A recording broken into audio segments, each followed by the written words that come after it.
Welcome on into the Wolverine TV. Clayton Safey here with EJ Holland and Tim Verghese. We are going to break down the 5 most key recruits that these two fellas saw over the weekend, hitting the road, getting out and seeing Michigan commits, targets. EJ seeing one Michigan commit this weekend, mammoth defensive tackle Kenneth Grant, who he's seen a few times in game. EJ, a big body, physical player. Michigan obviously extremely happy to have him in the fold. What did you see out of him here in playoff action? Yeah, this is my third time seeing Kenneth Grant live. He plays about 45 minutes from me, so I feel like I go see him, maybe 37 times or so. But he is a guy that, I absolutely love. I think he's one of the best recruits in the class. I think the rankings are starting to reflect that. On3 recently rated him as a 4-star prospect. He got a bump elsewhere as well. So I think people are starting to recognize what I've been seeing since the spring. I think this was an excellent evaluation by Michigan defensive line coach Sean Nua, who was on Grant early. Obviously, Grant picked up some more Big Ten offers. Ohio State jumped in the mix.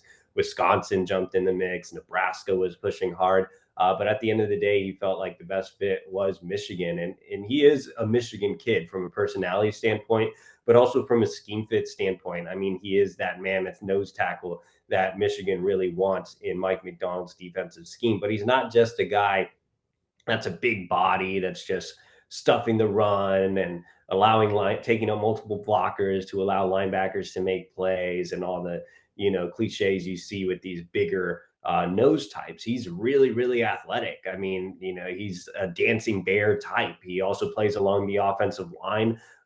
His high school coach even told me if he had focused on being an offensive lineman full time, he could have been a P5 level recruit as an offensive lineman as well, which I believe he's a dominant offensive lineman as well. They use him in certain heavy packages, but just his quickness, his feet. For being 340 pounds, I mean, I don't think I've seen a guy move as well as Kenneth Grant. And you see some of the clips I post on Twitter, and he's just racing to the backfield. I mean, he constantly puts pressure on the quarterback. And he's a guy that has an arsenal of moves. He's not just, using his size to overpower these little offensive linemen he's going against. He has great spin move. He swims really well. He uses his hands overall really well. And like I said, he's just quick on his feet. He's not a guy that just plays nose at the high school level either. He slides out to a 5 technique and comes off the edge. So, I mean, he's super athletic for being 6'5", 340 pounds. I think he also carries his weight pretty well. He'll need some shaping up in the strength and conditioning program, obviously, as most freshman defensive linemen do. But Grant's a player that can get on the field right away at Michigan. I mean, this weekend he had a pretty dominant first half. He had 3 or 4 tackles, 1 for loss, and a sack, and only about a half of play in a snow game. So it wasn't too bad of a day at the office for Kenneth. And on top of that, I was more impressed that he had that type of production, even though it's not like monster numbers, but he only played a half. But he was in a walking boot like all day. I actually messaged him before the game, and I was like, "Are you playing? I just saw a picture of you in a walking boot." And he was like, "Yeah, it's just precautionary. I'll be out there." It's like, all right, whatever, man. So he's dealing with a bit of an ankle injury that's not too serious, but still, I mean, for a guy to be in a walking boot and then come out and move the way he did and dominate the way he did, and it's just not just about the numbers. It's just about forcing the other team to game plan around him as well.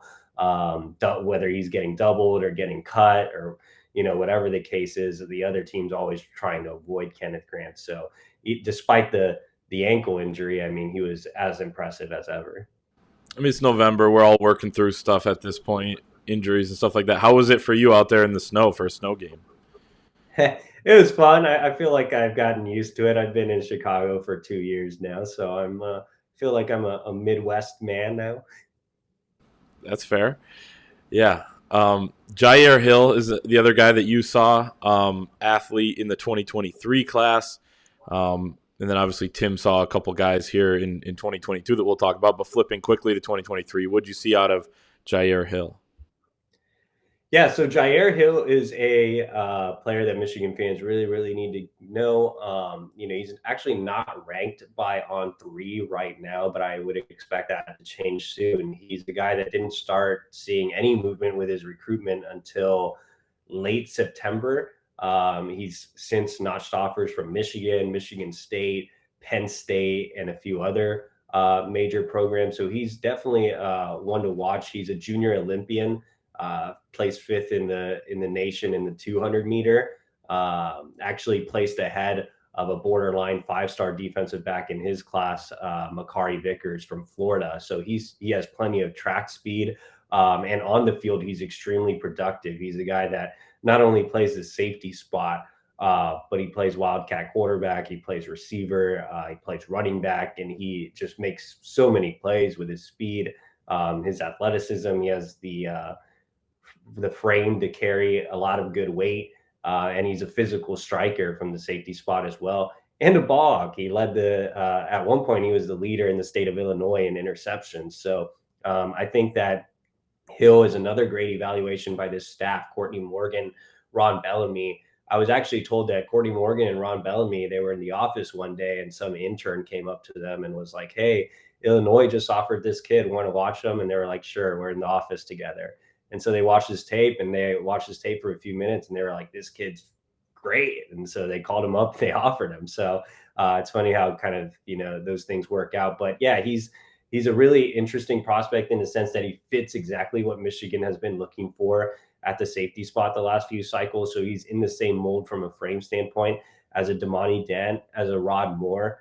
He's exactly like that. And I think he's a better prospect than both of those guys. So I really like what Hill brings to the table. He's definitely going to be a top overall priority in 2023. And he's looking to visit Michigan as soon as he can, but he is in the middle of a state title run. So we'll see if he can get on campus for the game or not. Rod Moore's been a player comp for a couple of guys in the last few weeks. You see your boy Rod Moore ball out on Saturday against Penn State. Got the start, played like every snap. I love Rod. Always loved Rod Moore as a recruit. I didn't expect him to make an impact this early, so I can't take full credit. But I was always higher on him than most people. But just that he fits the defense so well, and it's the same thing with Damani Dent. He fits the defense so well, and Jair Hill.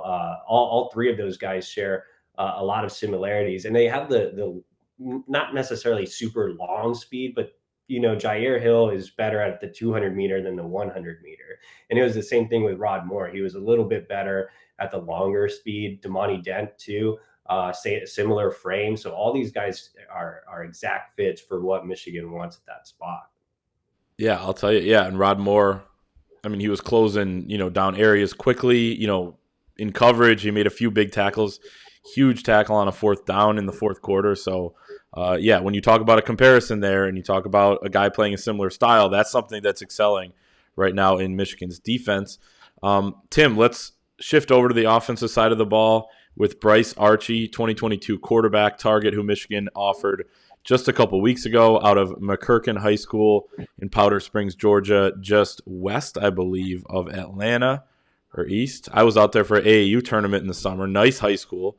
What did you take away from seeing Bryce Archie, a guy who we talked about a couple weeks ago, could potentially be better than Jaden Denegal, who's already committed to Michigan in the 2022 class, that they want to take a couple guys at this spot, and obviously Michigan liked what they saw. What did you see?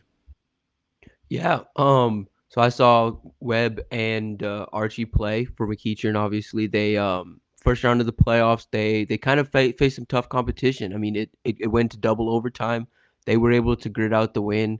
It was the Caleb Webb and Bryce Archie. So to a certain extent, Webb had a bunch of touchdowns of his own. Archie, I mean, found him a couple of times. I'd say for one thing with Archie, I put it on the fort. But with Archie, when he's not throwing to Webb, it's a lot of outside throws, sideline to sideline throws, kind of stretching the field horizontally rather than vertically. It's a lot of crossing routes. It's a lot of out routes. It's a lot of comebacks. And I think his arm strength's pretty evident there. He plays baseball. You can see how fast the ball comes out of his hand, how fast it gets, to the field side of the ball against the sideline, to the boundary, to the field. It doesn't really matter. He's going to get that ball in there. It was kind of tough to evaluate him in the pocket. His line couldn't really get a push on the opponent, and he took a couple big sacks. Not necessarily sure how much of it is his fault. Again, like I said, the line really couldn't get a push. He was trying to make some plays, but he took 2 or 3 big sacks. Anyway, and they pulled out the win, so it didn't matter. But yeah, and I mean, he had a couple big runs too. One big run that stood out was a 20-yard run that kind of put them back on their opponent's side of the field and allowed them to kind of go in and tie that game up late in the game. But every other run was pretty much because of the O-line. He couldn't really get a push. A lot of it was just just off his pure will, just grinding out some tough yards down there, which was impressive to see for a quarterback. But yeah, I mean, like he's got a good frame, distributes the ball pretty well. Obviously, I want to see him throw a little, a little more routes. I think he was a little limited as far as what he was throwing on Friday night. But I was really impressed on the Caleb Webb side of things. I really like Caleb Webb. He's 6'3". I think he gives Michigan like a wide receiver that they don't really have right now, or it's a receiver that can do it all. He's the type of guy that, he can come in and he can play pretty much anywhere. I mean, he could play outside, he could play inside. He did both. He showed off everything. I mean, he had a couple long, he had a long touchdown, a couple long throws on like post and just go routes. He had a late fade route for a touchdown, so just shows some body control in that fade route. You can see that on my Twitter. But he's a guy that can do it all. Again, at 6'3", showed good body control, showed good just ability to like run all the routes in the route tree. Good top end speed. He separated. He had his first touchdown of the game was actually just a little short route that he just outran the entire defense 63 yards downfield for a touchdown. So he showed off his long speed there. He's really impressive. And I mean, on the recruiting side of things, it's Michigan and Tennessee are really pushing. Tennessee's going to host him again in December for the 3rd time for an official visit. And he'll make his decision soon after. But it was good to see Caleb. And I think he's a guy that Michigan really wants. Obviously, they only have one wide receiver commit right now in Tyler Morris. And Caleb would give them, a big body in that wide receiver room. Definitely. So there's those 2 guys from down there. And then the 3rd guy from your Atlanta swing that you were able to see, AJ Hoffler, 2023 edge, 6'5", 245, already a big body there. What'd you see from him? Yeah, I mean, so I saw Hoffler actually in practice. They were just kind of going through walkthroughs, so didn't really get to see a whole lot of him in action. He's a good for him kid. He's got double-digit sacks on the season, and he told me afterwards he wasn't satisfied with that. He was aiming for 15. He wants to get 20 for his senior year. He's currently at 10 as a junior, so he wants to double up his sack numbers next year. Plays for a powerhouse over at Woodward. They got a number of Michigan targets. Michigan's push for a number of those kids there. But I mean, on the recruiting side of things for him, I mean, he visited Michigan this summer and he really loved the visit. He said it was his best visit experience to date. He's looking forward to getting back up to Michigan, potentially for the Ohio State game. He said he's working on getting that thing set up right now. But Michigan's in a good spot for him. They're really pushing to land him as an edge rusher. He's been paying close attention to what Aiden Hutchinson and David Ojabo have been doing.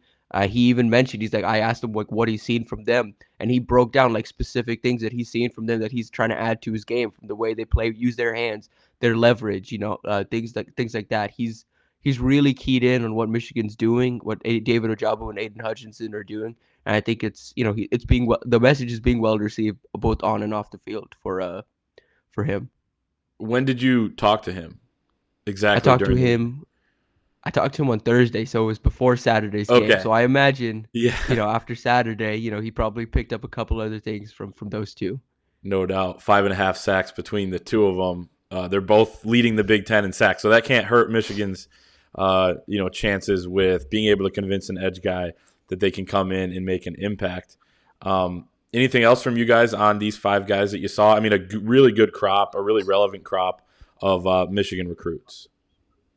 I think it's always interesting to see Michigan getting more into Georgia. You also have to remember Mike McDonald was on the Georgia staff for a little bit in a lesser capacity, but he still has a few ties around the state. Me and Tim were texting yesterday, and Sean Larkins, Michigan's director of recruiting, is involved with a lot of these guys down in Georgia as well. So I think you're seeing a little bit more of a push. Michigan's always recruited Georgia, but I think you're seeing even more of a concerted effort in the Peach State. So Tim, now handling a lot of our Southeast recruiting, will be down there quite a bit. And obviously, Michigan continuing to have success around the Chicagoland area. Remember, Kenneth Grant is in Indiana, but he's about 45 minutes outside of Chicago.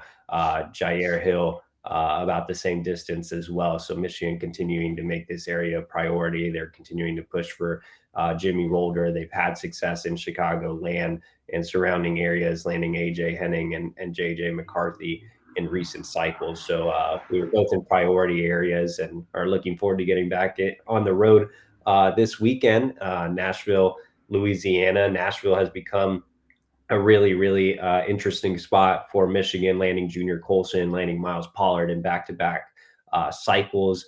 So I'll be there to see Miles. And Tim going down to Louisiana, where Ron Bellamy, Louisiana native, is trying to, pluck some guys from the boot. So it'll be interesting to see what Tim has from his trip out there. No doubt. EJ, it feels like you've been on the road for like a month nonstop.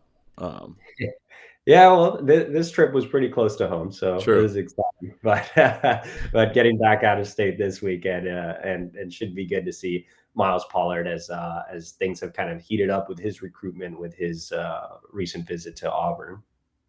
No doubt. So stay tuned at thewolverine.com for coverage from those trips, continual coverage from the trips that both of these guys took over the weekend, and much more. $1 gets you an entire year at thewolverine.com access to all of our premium articles, plus our message board on the fort, so you can get the inside scoop there and interact with thousands of Michigan fans, and we will see everyone next time.